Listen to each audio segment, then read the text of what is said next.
expert. We should buy. Let me just throw this at you. The market is down 700 plus points. We have tariff worries. We have debt worries.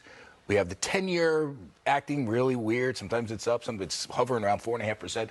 Why is Donald Trump spending $1 gazillion on a strategic crypto reserve? It sounds like the dumbest thing in the world. Well, listen, there's a difference, Liz and Charlie, about a strategic reserve where you take the assets already that the government owns, the 200,000 Bitcoin that they already have on the books and the other cryptos, and say, we're going to hodl that. We're not going to sell it for 20 years, and maybe come up with something like, you want to pay your taxes in Bitcoin or XRP, we'll do that. We'll shed a little bit of that in a strategic reserve. But this concept of buying, using the taxpayer funds to buy, issuing debt to buy Bitcoin. Well, yes, Bitcoin and crypto is a hedge on the devaluation of the U.S. dollar.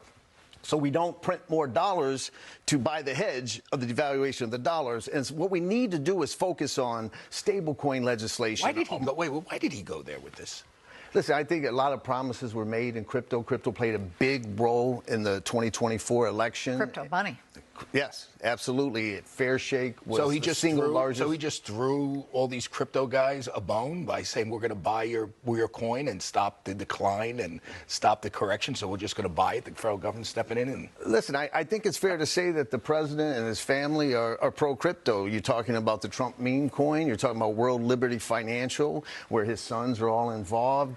President Trump owns, Ethereum. And so, listen, crypto's here to stay. It's an important development in our financial markets and moving forward. But I think we got to focus on what the market needs. We need a market structure bill. Charlie, the first time you and I talked, you were like, why are we applying 1930s law and 46 case law to modern day blockchain technology, artificial intelligence, automation, robotics, quantum computing? Let's focus on the things we need, like real reform.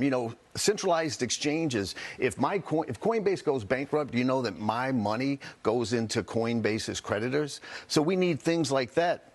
Consumer protections to protect those things. You're an expert at XRP. You help help Ripple defend itself. That's the native coin of Ripple when they brought the case for issuing XRP as an allegedly unregistered security. XRP is one of the cryptos that are going to be in this reserve. Correct. Is Donald Trump now going to drop? He has to drop the case, because if he doesn't drop the case, if his SEC brings the case again, his U.S. holdings are going to go down. He's going to hurt himself. Liz, Charlie, imagine what 4 years difference. The last 30 days of the Trump first term, Jay Clayton, as the SEC chairman on the way out the door, filed this Ripple case.